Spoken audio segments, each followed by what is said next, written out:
Science now recognizes the benefits of prayer and meditation to our emotional well-being, such as reducing stress and anxiety. In this video, I'm going to share with you what I learned from reading The Science of Prayer, published in the Wall Street Journal and Psychological Science.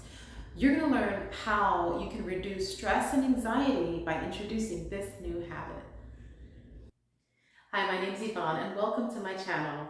The goal of this channel is personal growth and development so that we can all become the best version of ourselves and improve the quality of our life. So if you're new to this channel, consider subscribing. You know, some scientists that study prayer really believe that people are benefiting from the sense of emotional support that prayer gives them. Imagine for a moment carrying a heavy backpack and you're just burdened with that, and someone comes along and says, hey, I can help you carry that. What a sense of relief, right? And so that's exactly what prayer does. In fact, according to Amy Wachholz, an associate professor and clinical health psychology director at the University of Denver, Colorado, and lead researcher in the meditation study, she says that prayer lets you put down your burden mentally for a bit and just rest. You know, it reminds me of the Book of Wisdom that says, throw your burden on God and he will sustain you. Never will he let the righteous one to fall. And so that reminds me also of a quote that says, prayer is speaking to God and meditation is listening. But I wanted to pause for a moment and clarify what it is that we're praying to. So when I reference the word prayer, that really is really connecting with the highest source of energy, your source energy, okay? And that intelligence that created the universe, that created your home and the environment that you live in, as well as yourself. You see, that intelligence that created the eyes can see, the intelligence that created the ears can listen, and that intelligence that created the mouth can speak. And so that highest source of intelligence is that almighty architect and creator. And so we are plugging into that source energy when we pray and get that sense of support. So think about it. Were you involved at all with the development and the growth when you were in your mother's womb? No, right? And she actually wasn't putting that together, right? Your mom didn't take that time and figure all that out. No, it was just growing naturally through the course of the cycles in her belly, right? And so you don't make your heart beat, do you? Can you make yourself breathe? No. So there is something that's keeping you alive, and that something is what you're praying to, okay? And see, when we meditate, what we're really doing is we are reflecting and contemplating. So we're engaging in a reflection process, not to be confused with the kind of meditation that other disciplines do when they empty their mind. See, we're not emptying our mind. No, we're actually engaging the mind in reflection when we meditate.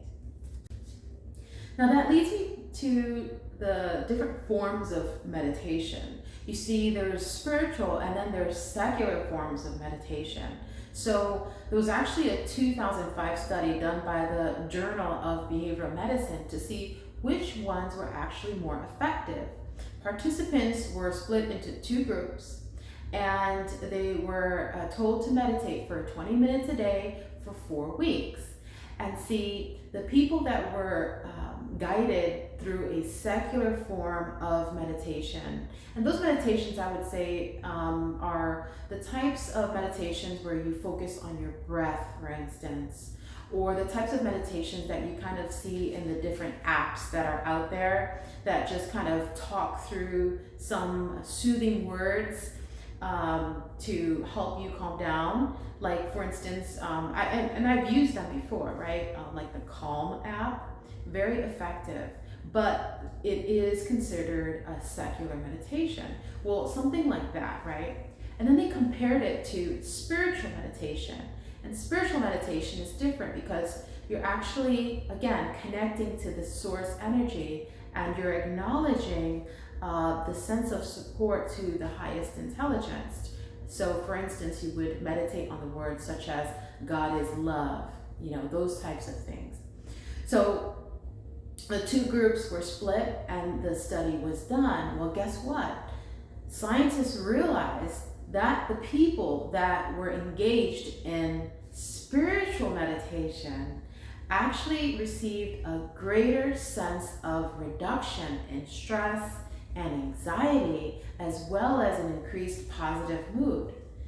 Also, they were able to tolerate pain much better, okay? And so these are all very interesting findings, and it really supports things that people throughout the ages have always known. And now science, as always, is catching up. Remember, science is just describing what already exists. And science is also creating something from what is already in existence. See? And so when we base ourselves just on science, we're missing so much of the full picture on what's actually going on. Okay? There's still so much to learn from all of us, right? And so this is one of them. And so I encourage you to consider these forms of prayer and meditation to support you emotionally, okay, and for your well-being, to reduce the stress and anxiety that we all go through and experience. So in conclusion, prayer and meditation are really going to support you to engage in a much better quality of life. So I encourage you to try it out and also make it a habit. So in conclusion, prayer and meditation are really going to support you with that sense of emotional support, connection, and reducing your stress and anxiety. And on a personal note, I found that very, very effective in my own life. In fact, just dealing with existential life issues and problems that come up from time to time, I turn to different things and tools that I've heard and picked up along the way, like exercise. That's a big one that, people tell you to deal with stress and anxiety. Exercise. I've tried changing my diet. I've tried therapy. I've tried opening up the medicine cabinet and popping a few pills to see what works. So throughout the course of my life, I tried different things. I've also picked up journal writing. So all of those things in its place, right? All of these things, I'm not saying that they're not effective, but in their own place, they have a sense of effectiveness. But there's nothing quite like that sense of comfort that you feel when you connect with that intelligence that makes your heart beat, okay, and allows you to exist in this beautiful experience called life, right? So you didn't create yourself. That intelligence and higher power created you so that you can experience this gift called life. And so connect with that. I encourage you, and get those benefits that come from the emotional support to your highest power. If you enjoyed this video, click on the like button and also subscribe so you're notified on new videos. I've also put together a goal mastery program just for you. So if you are struggling with getting clarity on what it is that you want, we'll step you through creating a vision statement to help you understand and craft and design your life purpose. Also, if you're a little vague and ambiguous in how it is that you can get to achieving what it is you want in life, we will step you through creating a mission statement and also identifying clear goals around all the areas of your life so that you have a well-balanced life. Then we'll step you through creating action steps across each of these life important areas. And so I encourage you to go ahead and click on the link in the description box below to enroll, and I will see you on the other side. Life is too short and too precious to waste any more time. Get those goals in writing and begin right away working towards your goals because you deserve it.